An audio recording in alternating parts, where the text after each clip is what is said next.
What's going on, guys? I'm still at TwitchCon. I don't know what day it is, so whatever day this ends up on YouTube, enjoy your day.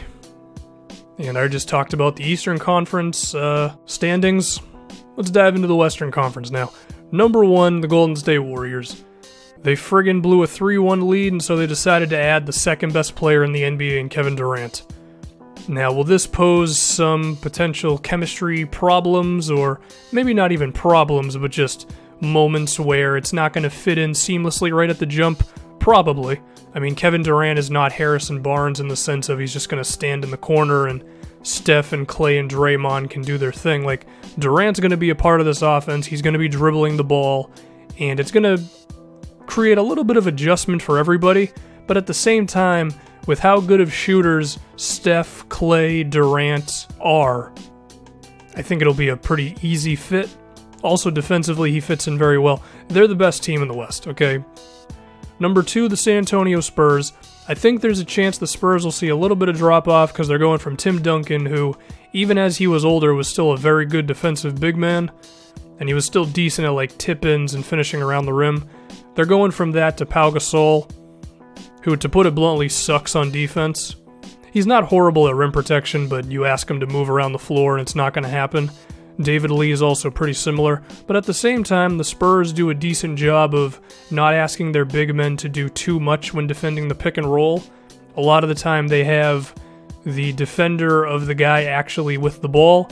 They'll have him sort of force the ball handler into the three-point line or within the three-point line, and then the big man can just kind of back up and hopefully force a lot of mid-range jumpers. So I hope that will help out Pau Gasol, because if he's asked to move around the floor in any capacity, it's going to be a problem. Besides that, there's still Kawhi Leonard and LaMarcus Aldridge. Kawhi being a top 5 player, LaMarcus Aldridge being probably top 20, I would say. Tony Parker still very efficient as a point guard. Hopefully Danny Green's shooting comes back this year. Greg Popovich is great. The second unit of Manu Ginobili, Patty Mills, I mean, they're the Spurs. They're really good for a reason. So number 3, the Los Angeles Clippers. Look, do they have like 4 good players? Yeah, but those 4 good players are really freaking good because Chris Paul is one of the 10 best players in the league. Blake Griffin, DeAndre are both probably top 20, potentially top 15, maybe for Blake. I don't know. I don't have a list in front of me or anything. And then JJ Redick is a very good shooter and underrated defensive player. Besides those 4, I mean, Wesley Johnson, if he can give you some sort of three-point shooting, that'd be good. Maybe Paul Pierce can be okay this year. He really wasn't that good last season. I like the addition of Brandon Bass off the bench. Hopefully he hasn't fallen off of a cliff because he can provide you some nice team defense, some 15-foot jumpers, nice, decent role player. If Austin Rivers could learn how to shoot, that'd be great. And then, Jamal Crawford can occasionally make you better, I guess. They're still the 3rd best team in the West, in my opinion. Do I think they have a chance at a title? No. Because, once again, the roster isn't very complete, but those 4 guys are still going to get them to the top of the West. Number 4, the Utah Jazz. They're friggin' loaded, man. George Hill, Rodney Hood, Gordon Hayward, Derek Favors, Rudy Gobert, Joe Johnson, Alec Burks, Dante Exum off the bench, Trey Lyles off the bench. I mean, last season, these guys were 2nd in opponent points per game allowed. They were 7th in defensive rating, but they were one of the worst offensive teams in the league. You add in George Hill, who's a legit point guard who, yeah, his usage rate isn't through the roof, but he can play off ball. He makes sure the offense is running correctly. He's going to make it easier for guys because he knows how to make a simple play. He's also a very good defensive point guard. You're also counting on Rodney Hood getting better. You added Joe Johnson for scoring. Like, these guys are going to be one of the best defensive teams in the league, and they're going to be like mid-tier offensively. It's probably going to get you the 4th seed in the West. 5th seed, the Portland Trail Blazers, and I think the Blazers and the OKC Thunder are going to be pretty close record-wise. I put the Blazers over the Thunder at number 5, though, because, 1, the backcourt of Damian Lillard and CJ McCollum is extremely difficult to defend for a lot of teams. But then the addition of Evan Turner, I think, is going to be huge because it's going to add them a lot of versatility. Evan Turner is a guy who I think needs to play in a specific role for a good coach, Terry Stotts is one of the best coaches in the league, so I think he will use Turner the right way, which is he'll put the ball in Turner's hands, he'll have Lillard and McCollum running across screens and things like that, and it's going to be pretty difficult to defend these guys. Do I think Turner will be starting? Probably not. I would start Allen Crabbe, because Crabbe can provide you with defense and three-point shooting, but I really like Evan Turner coming off the bench. I also am a fan of Al-Farouq Aminu because he was always a guy who could play defense, but now he can actually shoot threes as well, so that's good. So I really like the 1 through 4 spots. The center position's a little iffy. I think they're going to be similar to Charlotte. They're going to have a center by committee sort of thing because I wouldn't really consider Plumlee or Festus Ezeli to be 30-minute centers, but I think they can both give you a nice 20 to 25 minutes a game of good enough play at the center position, combined with the fact that they got one of the best backcourts in the league, and I like the Evan Turner signing, so I do like Portland. Now, the one fear I do have with these guys is defensively. They were towards the bottom in defense last season. I'm just asking for Damian Lillard and CJ McCollum, just improve your guys' defense by a little. Like, if you guys can manage to get to a mid-tier defensive team while still being one of the best offensive teams in the league, they're going to be fine. So now, number 6, the Oklahoma City Thunder. Here's the thing, okay? One, we should remember a 6th seed in the West is still like a 45-plus win team this season, in my opinion. But also, the loss of Kevin Durant is going to be friggin' huge, okay? Because remember the problem with OKC for a while was they don't have that shooting guard who can be a two-way player for them? They still have that problem, it's just moved to the small forward position. Because, yeah, you acquired Oladipo, and I loved the Oladipo acquisition when they had Kevin Durant, because he was going to be your third guy. Now that he's your second guy, like, remember the fact that Andre Robertson is really not an offensive player at all? He was able to contribute through cutting and hitting the occasional open three-pointer because the defense is so focused on Westbrook and Durant, they're just going to leave Robertson on an island. Victor Oladipo's good, but he's not good enough to the point where he could have that extra defender on him because Robertson's not a threat and still be someone who can be really good for you. Like, do I think he's going to be better for OKC? Yes, I think he's going to be good, but he's not Kevin Durant, you know? So the problems that OKC have are just going to be amplified by the fact that they no longer have the second best player in the NBA on their team. They also got rid of Serge Ibaka, and again, I liked the move when they had Kevin Durant, but a reason why these guys were so good was because of their length.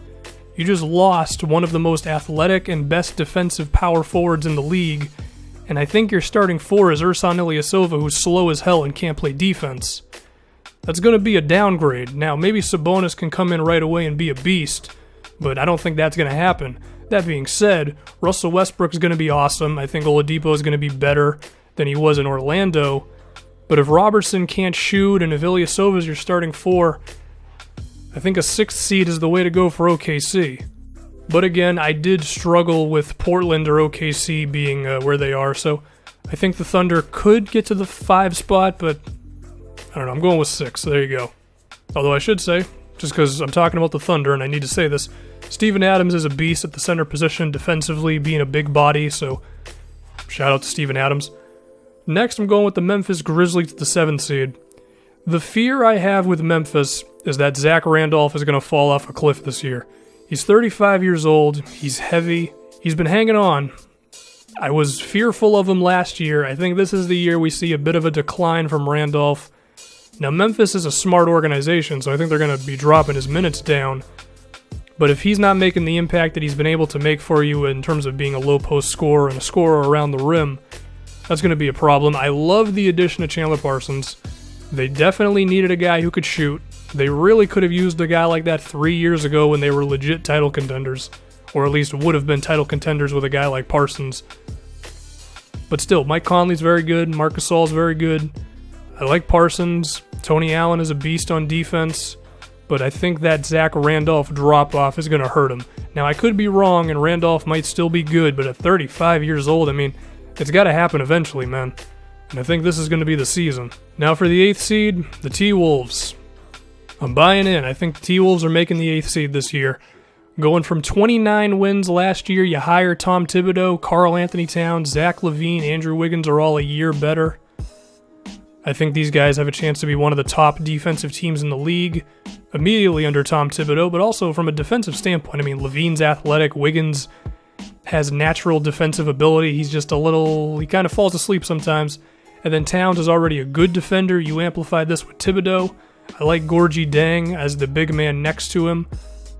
And Ricky Rubio, am I a huge fan of Rubio? No, but at the same time, they're a better team when he's in the game. So I think natural progression combined with Thibodeau, I think they're the 8th seed. Now let's talk about everybody else. The Houston Rockets, number 1. The Rockets are probably going to be one of the 5 best offensive teams in the NBA this season. They're running Harden at the point, which means they're going to roll with a lineup of James Harden, Eric Gordon, Trevor Ariza, Ryan Anderson, Clint Capella. Clint Capella is a nice offensive center, so you could run a pick and roll with him and James Harden, and then Eric Gordon, Ariza, and Anderson spotting up. That's going to be extremely difficult to defend, because if you provide help defense on James Harden, which you're pretty much forced to do, a knockdown shooter is now open. And then we also have Mike D'Antoni as the head coach. He's going to find new ways to get James Harden the ball, besides just simple isolations and pick and rolls. Although I do think the screens will definitely be a big part of this offense. That being said, they are going to be god-awful defensively. Because we're looking at Harden, Gordon, Anderson, as well as Clint Capella, 4 guys who are not defensive players. I think Capella has potential to become one, but as of right now, he has not been that.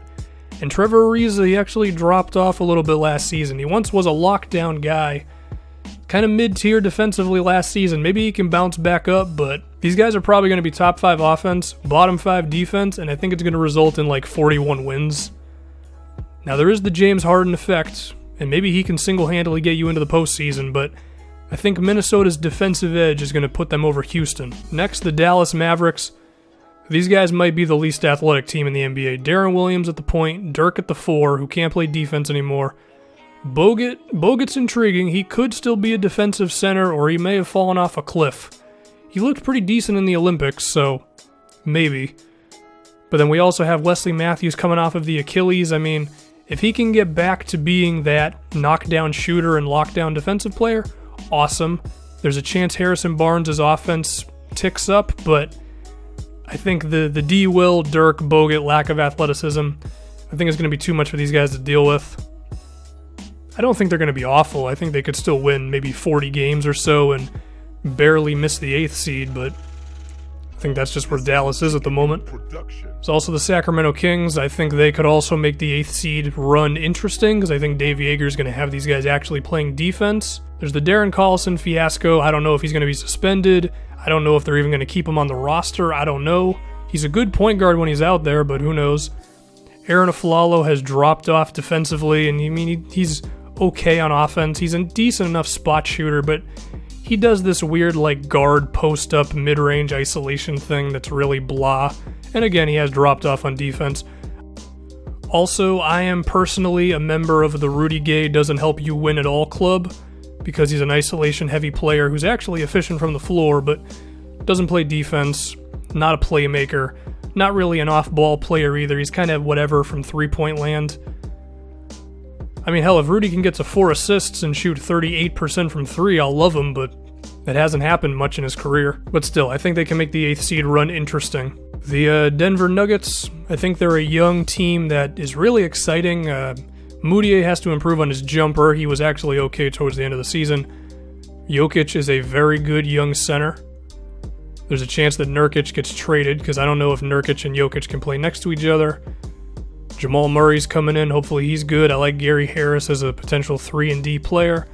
I just think they're a few years away. The Pelicans, they have 1,000,005 questions surrounding Anthony Davis. Is Jrue Holiday going to be healthy? Can Buddy Hield make an impact right away? Can E'Twaun Moore do what he did for Chicago in 2 months over the span of an entire season? Is Quincy Pondexter back from injury? Can Solomon Hill keep up his three-point shooting that we saw in the playoffs against the Raptors? Is Terrence Jones going to be able to bounce back? Is Lance Stevenson actually good? Can Lance Stevenson and Tyreek Evans play next to each other? And then above all else, Omer Asik is awful at the center position. There's too many damn questions, man. Some of them are going to be yeses, some of them are going to be nos. Sorry, Anthony Davis. The Phoenix Suns, Devin Booker's great, no doubt about it. The power forward position's completely up in the air with Marquise Chris as well as Dragon Bender. Both of them are rookies. I personally don't like to place a lot of expectations on rookies, especially when it comes to wins and losses. There's also Alex Len at the center position. Well, it should be Alex Len. I don't want Tyson Chandler starting anymore. He's declined pretty decently on defense. At one time, he was one of the most effective players in the NBA. He's not that guy anymore. But still, I mean, Alex Len, this might not be his breakout season. Who knows if Eric Bledsoe is going to be healthy. Similar to Denver, I think Phoenix is like a year or two away.